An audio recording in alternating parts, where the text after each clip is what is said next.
Mais au moins, je me dis, même quand je me vote, quand j'ai essayé plein de trucs, bah au moins le jour, tu sais, du bilan de la ville, ou enfin j'espère, c'est que bah, pas de regret quoi. Pas de regret parce que j'aurais tout essayé ce que je voulais faire. Voilà.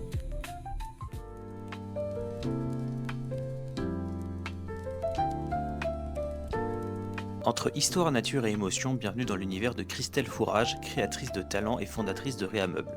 Située à Guinrock, en Bretagne, elle donne une seconde vie à vos anciens meubles en les transformant et leur offrant un style unique qui reflètera parfaitement votre personnalité. Elle nous parle d'elle, de son parcours, ainsi que ses valeurs et objectifs dans son travail, pour mettre en lumière des alternatives plus humaines, responsables et uniques. Alors, ça va être ça, résumé. Ça a commencé, alors j'étais infirmière à domicile dans le 44. Ben, je suis tombée enceinte de mon fils et donc pause. Et pendant cette pause-là, j'ai eu un vieux buffet, parce que tout le monde savait que je rénovais pour moi perso. Et un jour, il y a un vieux meuble qui allait, soit y allait à la déchetterie, soit je le récupérais. Donc on m'a appelé, quelqu'un de ma famille, et ce vieux meuble, c'est un vieux buffet breton. Et donc j'ai bossé dessus en étant sur mon congé maternité.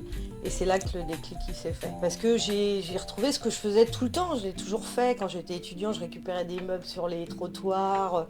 Et le fait de me poser en congé, voilà, enceinte, de faire le meuble, je me suis dit, je peux plus retourner dans le soin. Et c'est ça que je veux faire. Et donc de là, c'est parti, c'est ça que je veux faire. Donc comment je fais? Comment je monte mon projet?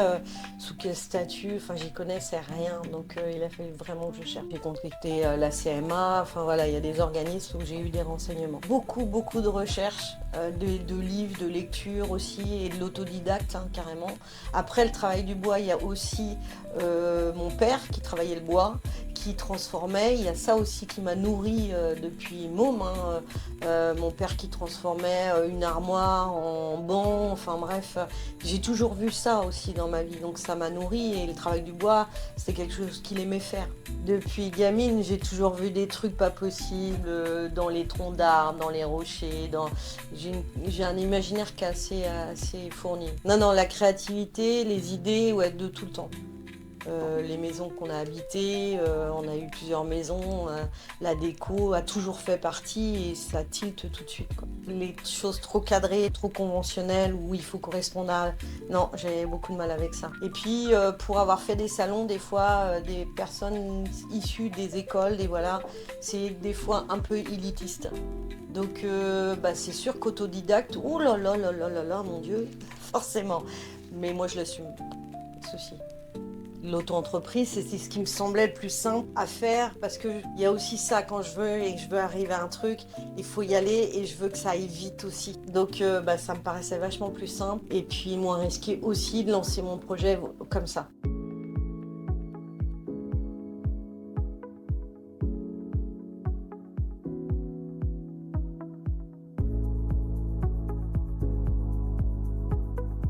Alors Réameuble, en fin de compte, c'est du relooking. J'aime pas trop ce mot-là, mais c'est ça, de base, ça parle plus aux gens quand on dit relooking. C'est des gens qui ont des vieux meubles, qui ont une valeur sentimentale. Bien souvent, c'est ça. C'est la table de la grand-mère, l'arrière-grand-mère, l'armoire, enfin bref. Ils l'ont dans la maison, elle va pas dans la maison. Mais ils n'ont pas envie de l'acheter. Et donc, souvent, on m'appelle pour ça, pour me demander qu'est-ce que je peux faire. Ou alors, le meuble est abîmé, on veut le garder à l'origine tel quel, ou on veut le transformer. Donc moi j'interviens surtout là-dessus. Je fais aussi ce qu'on me demande et les tendances et tout ça.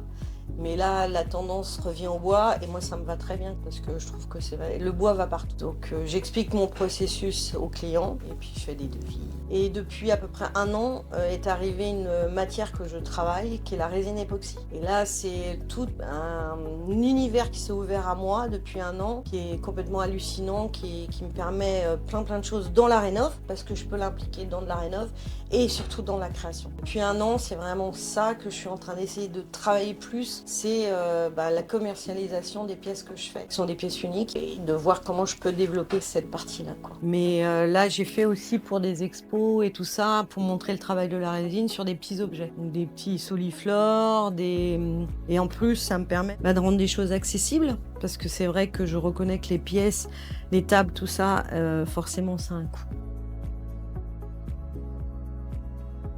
Déjà on me contacte. Moi, ce que j'aime bien, c'est aller voir, quand c'est une rénov, d'aller chez les gens et de voir leur cadre de vie, comment c'est décoré, qu'est-ce qu'il y a et tout. Parce que eux peuvent avoir une idée sur ce qu'ils veulent faire avec le meuble. Mais moi, dans tout l'environnement, moi, il y a des choses qui vont me tilter tout de suite. Souvent, je les rencontre, je vais sur place, je vois, je leur fais des propositions, les propositions qui me viennent. Il y a un truc que je m'explique pas non plus, c'est qu'il y a des fois, je vais voir les choses, je vais arriver chez les gens, eux vont avoir une idée. Ça m'est arrivé, hein, de proposer un truc qui n'avait rien à voir. Alors c'est ça aussi les créateurs, on arrive à imaginer la pièce. Mais moi je la vois dans ma tête et je vois l'accord. Et donc ça me fait penser à une dame qui avait des anciennes chaises de son grand-père en bois et qui voulait absolument qu'elles soient peintes. Dans une belle cuisine qui mélangeait du moderne et tout. Et moi je voyais du bois brut quoi. Et elle avait du mal à comprendre pourquoi j'arrivais à ça. Parce que moi j'étais partie d'une planche en bois dans sa cuisine. Planche à découper hein. L'élément bois dans sa cuisine se résumait à une grosse planche en bois de découpe. Et après, je comprends qu'on n'arrive pas à se projeter. Moi, j'ai l'alternative, c'est que j'en décape une, je vous la ramène, et puis vous voyez ce que ça donne. Vous me dites, ok, ça vous va, on va sur ce projet-là. Non, vous continuez sur le fait, on les peint. Je les peins, il n'y a pas de souci. Et donc, quand j'ai ramené, c'est vrai qu'elle a dit, ah ben ouais, voilà. Et après je fais un devis. Le meuble arrive ici. En premier, il doit être décapé. Pour ça, j'ai une cabine d'aérogommage qui permet de remettre le bois à nu. Après, je fais toutes les réparations, les traitements si besoin et tout. Et après, je travaille soit la couleur s'il y a une couleur qui a été déterminée, soit j'amène la résine s'il y a de la résine qui a été déterminée. Et après, je peux travailler aussi sur des photos. Quand il n'y a pas possibilité de se rencontrer, c'est de m'envoyer des photos. Après, quand tu as une pièce à faire qui est relativement simple, des photos, mais je mets toujours des réserves parce que sur des très très vieux meubles, des fois, tu peux avoir des réparations que tu n'avais pas prévues. C'est aussi ça le métier, c'est que tu évalues 10 heures de boulot et puis en fin de compte, il t'arrive un truc que tu n'avais pas vu, une pièce bouffée et tu vas passer plus de temps. Ça fait partie aussi du jeu, quoi. Alors au tout début, moi j'ai beaucoup joué sur la presse locale qui m'avait pas mal envoyé de clients. Après le site internet, non, à l'époque c'était pas ça, mais il fallait qu'il existe. C'était d'être dans les salons. Dans les salons, dans les marchés créateurs, et les gens voyaient mon travail, voyaient qui j'étais. À l'heure d'aujourd'hui, justement, c'est de redonner un nouveau souffle. Donc maintenant, c'est les réseaux sociaux. Donc j'y suis. Voilà. Par contre, on est noyé dans une masse. Donc il faut se démarquer, voilà. Et c'est ça d'être entrepreneur, c'est les multicasquettes. Ça peut être épuisant aussi. C'est-à-dire qu'on n'a pas que l'atelier, les choses à faire, on a toute la communication, le marketing, la compta, voilà. Moi je me vois souvent comme Shiva là, avec tous les bras. Moi je rajouterais plusieurs têtes aussi. Ça peut être épuisant aussi.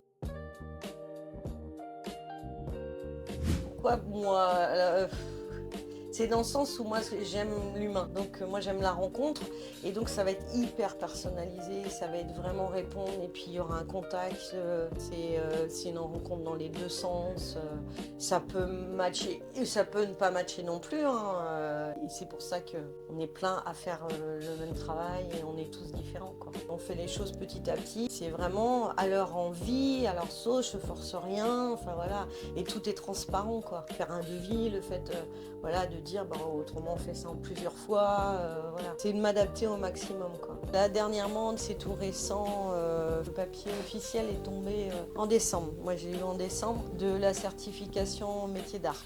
Donc du coup, ce qui me donne une possibilité de rentrer sur des salons qui étaient référencés métier d'art. Là c'est bien, donc là j'ai postulé à plusieurs salons métier d'art sur 2026.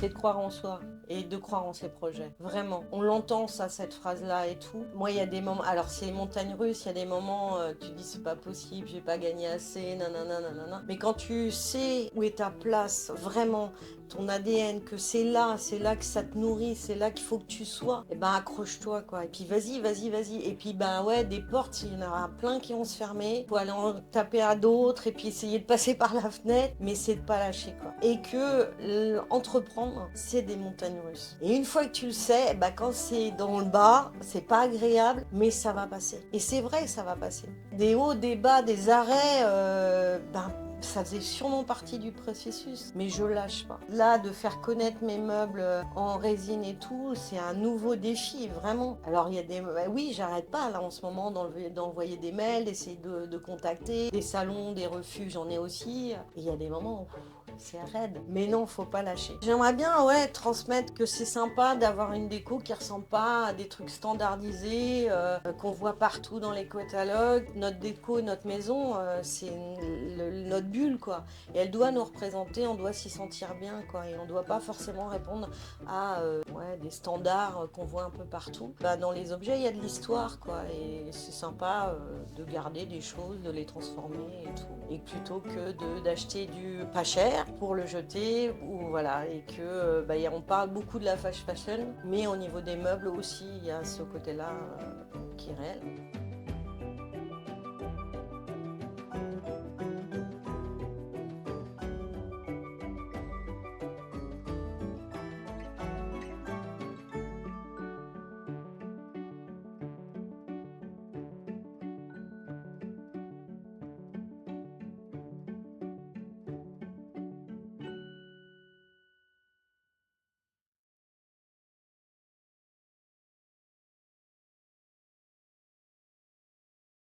Ouais, puis je vais essayer au max d'oublier que c'est filmé.